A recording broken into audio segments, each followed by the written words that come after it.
It's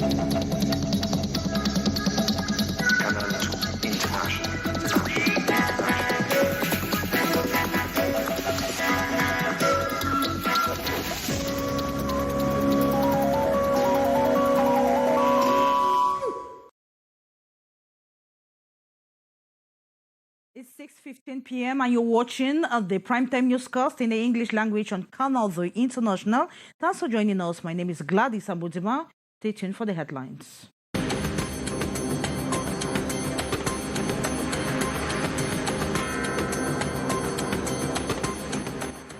The bill to authorize the President of the Republic ratify the revised constitution of the African Civil Aviation Commission has been tabled before Parliament.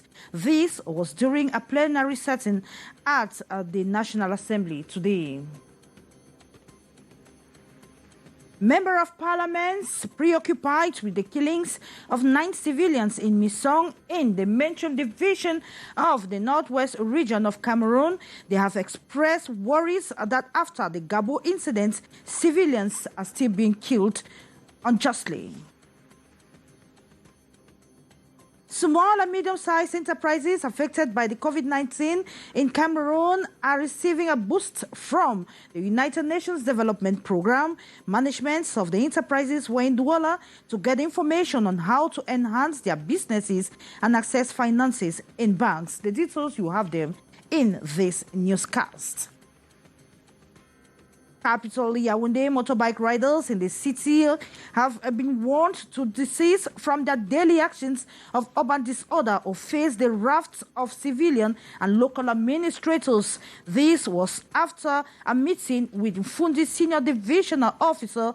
The commercial motorbike riders were dished out warnings to adjust or face repression.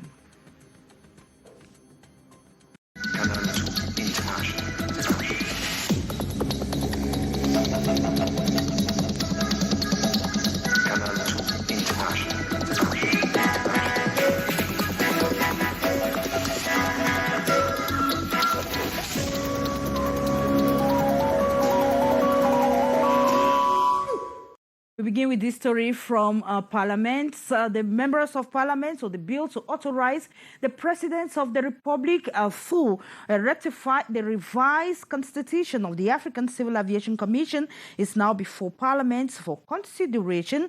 This was during a plenary sitting this June 8, 2022, chaired by the Senior Deputy Speaker at the National Assembly, Hilarion Etong. It defines the new rules and responsibilities for the implementation of the Yamoussoukro decision adopted in 1999, which liberalizes access to air transport.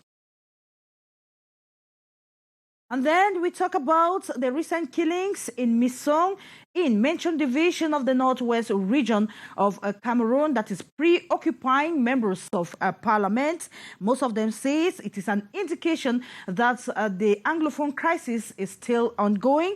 The parliamentarians were speaking after the release of the Minister of Defense yesterday, actually justifying the killings of the 9 civilians. Beatrice Ngamo met some of the members of Parliament today, talked to them, and then put together the following report. Ngabu, Kumba, Ekondo Titi, and now Misong, with 9 lives down the drain last June the 1st. As a citizen and parliamentarian, I'm very sad of all this killing by army, by those who are in the bush, and so on. 4 men, 4 women, and an 18-month-old baby girl killed at Misong village, Fungong subdivision, Menchum division of the northwest region of Cameroon. The attack of Wum or Banguren attack, Waptamo attack, this last day, make us sure that the Anglophone crisis is still going on with the number of victims which increase every time. Parliamentarians are worried about the people they represent. All the laws we vote here is for populations. But when these populations are in a war, what is the signification of what we are doing here? The priority should be this situation. But as you can see, we are speaking every day, and they are doing things that When you look at some areas, the population either is afraid of denouncing those who are around them because these people live with the population. So finally you get confused and you don't know how to table such a situation at the level of the assembly. But I know in the shortest time possible, when the findings must have been done, this will be debated on. This, as the killings by the forces of law and order, Defense Ministry's release yesterday says, is for self-protection and precaution due to the hostile villagers' refusal to cooperate. When we have war, we should continue to discuss with population, to discuss among us, work on it. Yes, we held one great national dialogue. What can we not organize another one to continue to discuss? The release adds that the unfortunate incident occurred when soldiers of the 53rd Motorized Infantry Battalion, dispatched to the Aba post, returning from a patrol, went in search of one of their colleagues in the middle of the night. The 4 soldiers involved in the patrol are presently under arrest at the Bamenda Gendarmerie Company. Investigation is ongoing. Civil society activists are stepping up advocacy to push Cameroon into becoming an eligible member of the Open Governance Partnership, the Open Governance System that insists will help Cameroon curb corruption, mismanagement, and embezzlement of public funds by officials. You have more on that with Haisen Chia from Yaoundé. The cry for open governance system in Cameroon, the continuous advocacy of these civil society activists and non-governmental organizations.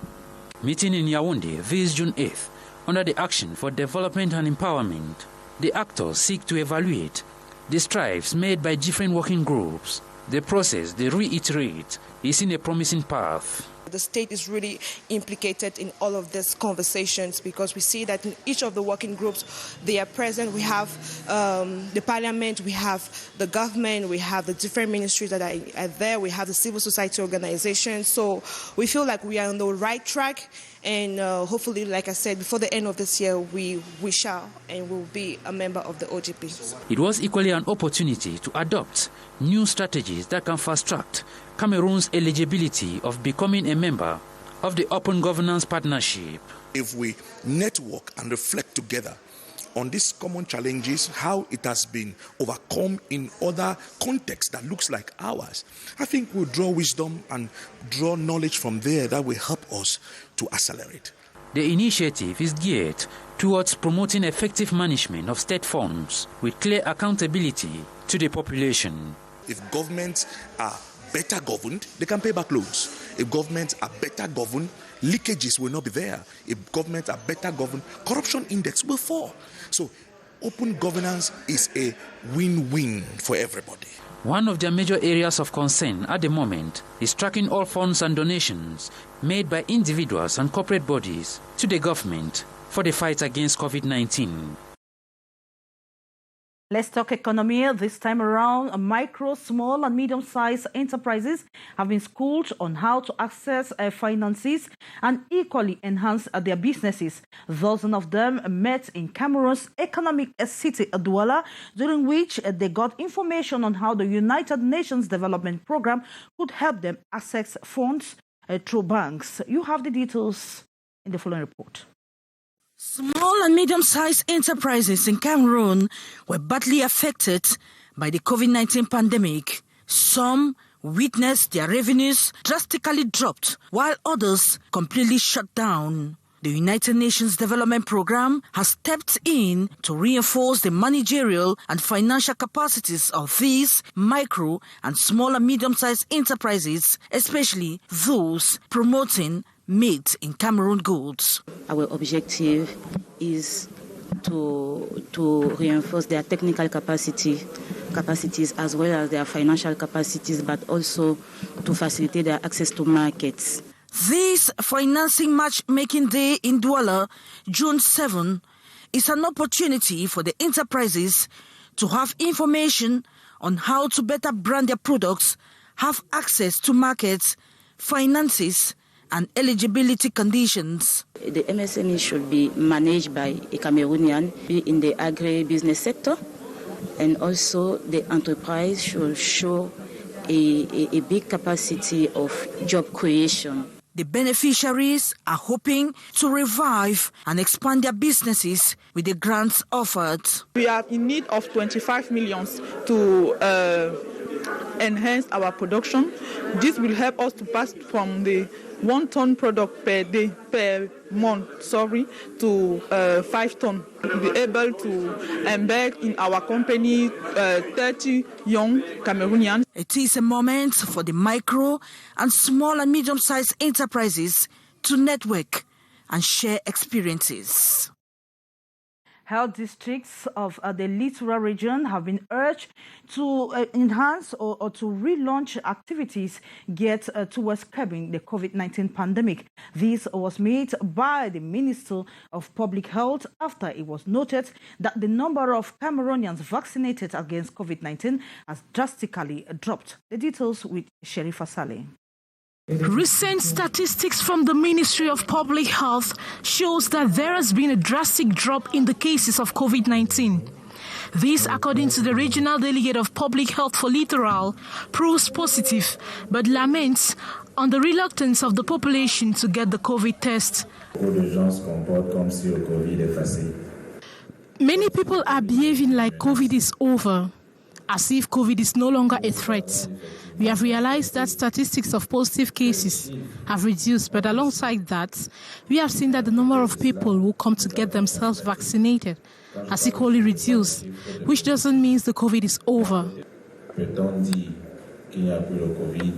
The public sector has been drilled to bring together members of different health districts in Littoral this June 7th, 2022. It consisted of the Bali, Daido, Bangé, and Nilon health districts, and they were urged to intensify their trends on monitoring COVID-19 in their various health districts. Some hospitals have systematically stopped doing the tests, and that is why the Minister of Public Health asked that we relaunch with all the COVID-19 activities. The Ministry of Public Health insists and calls on the population to get themselves vaccinated and tested, for COVID-19 still exists. Same way he insists on health districts to improve on the application of safety measures to avoid the spread of the deadly virus. Their meeting was under the theme, "Let's protect ourselves." Interurban road transporters have been told to install functional seatbelts in their buses. This is contained in a decision that was signed yesterday, June 7, by the Minister of Transport, Jean-Ernest Ngale Messina Bebehe. You have how do owners of transport agencies in the nation's capital perceive the decision. You have that or their reactions with Omoku Somi from Yaoundé. Commercial motorbike riders in the nation's political capital are noted for numerous acts of urban disorder, ranging from the total violation of traffic lights, the non-respect of forbidden zones like the central town, parking at wrong areas of the road, pouring out insult on passengers and drivers, the usual exercise of negative solidarity, and the use of motorbikes to commit crimes and perpetuate violence. Some of them extremely dirty, and a greater percentage without driver's license. It is against these numerous irregularities that a senior divisional officer from Fungi, Emmanuel Miret Digdent, and the Yaoundé City Mayor, Luc Messi Atangana, brought together bike riders' representatives from the 7 subdivisions of the city to pull their ears on such reigning disorder. We have seen that for a time the urban disorder has come back. So now, today we call everybody that they should be sensitized, that we don't need to see motorbike in the town. The sensitization phase, they insist, is over. Time for repression begins this June 8.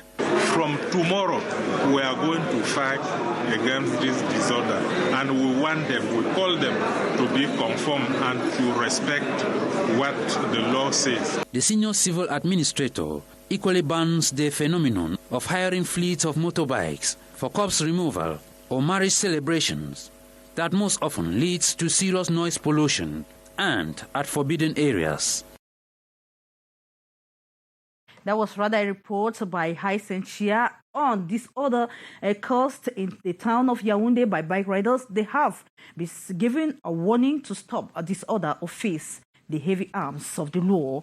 Then let's talk about transport security obligations of seatbelt for all buses. That was a decision by the Minister of Transport yesterday, Jean-Ernest Ngale Messina Bebehe, who wants that all buses will henceforth install functional seatbelts. You have the details in the following report with Umoko Some.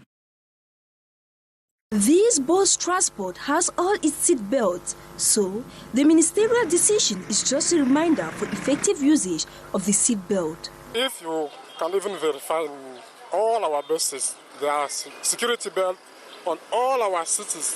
It gives so much importance to security for all our passengers. Managers of some transport bus stations here in BMAC on the sea, they are very happy with Jean-Ernest Ngale Bibe press release and support that family. It also fine because when they put the safety belt, when motor to work, so all people they will sit on fine. So when motor has pothole the day for road plenty, so when motor they go someplace they jam ping so people they will, as you don't put the belt, you know, so it make a fine talk. It make it talk fine. Need to like them because sport hole they over plenty for road. When they go motor gig, you see panja they go one side. So it make them so fine. While others salute the move, some describe it as an inconvenience and untimely. We can't get up one morning and tell people to put seat belts, while he is the one approving all the buses when they get into the country and before they start work. So how does he confirm without verifying if there are seat belts or not? For the moment, he has to give us some time before taking any further measure.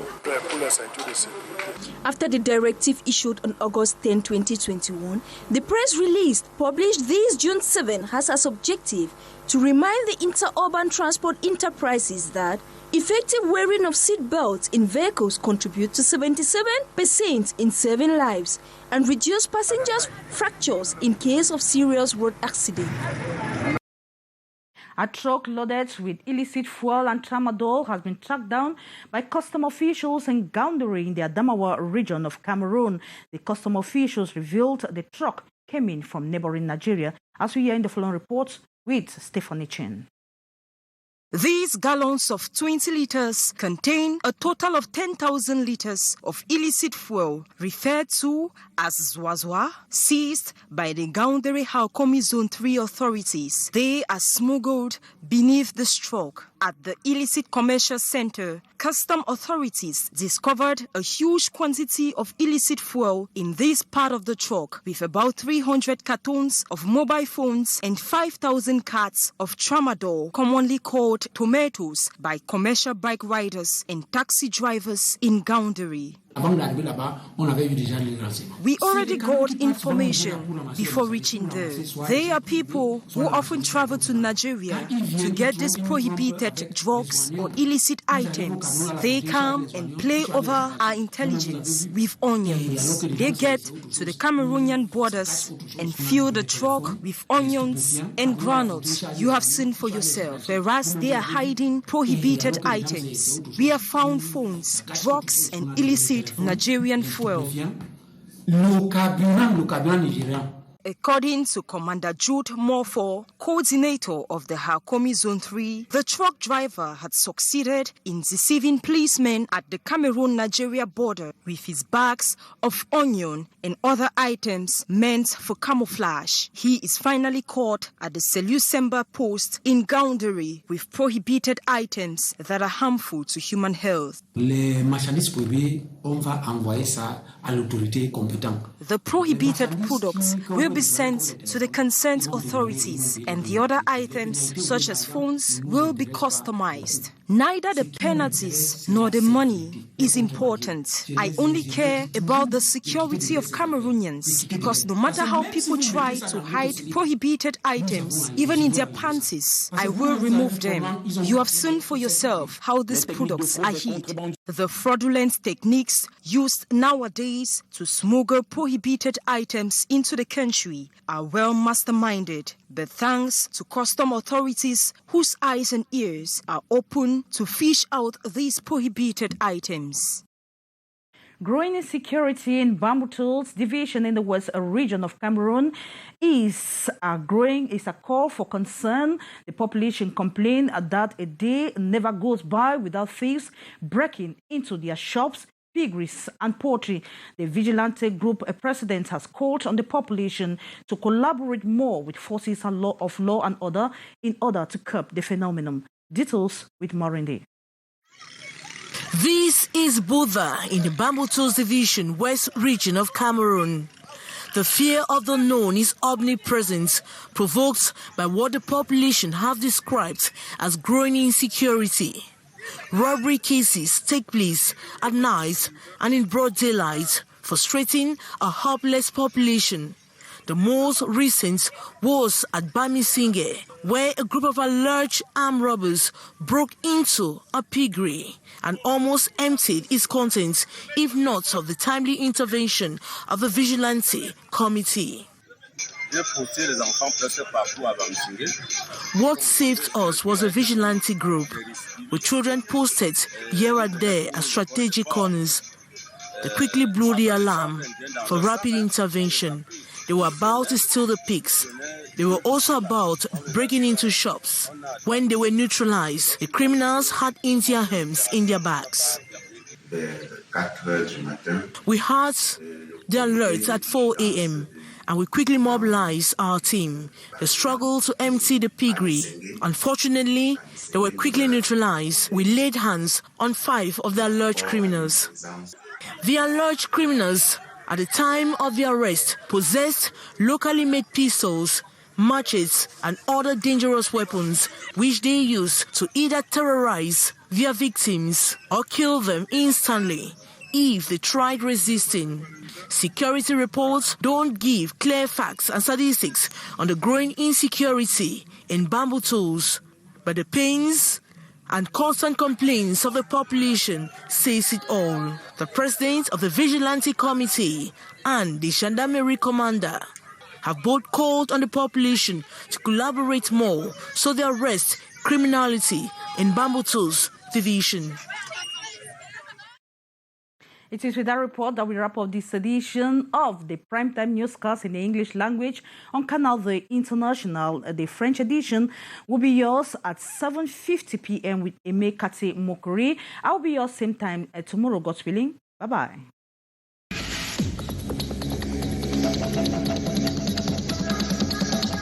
Canal International.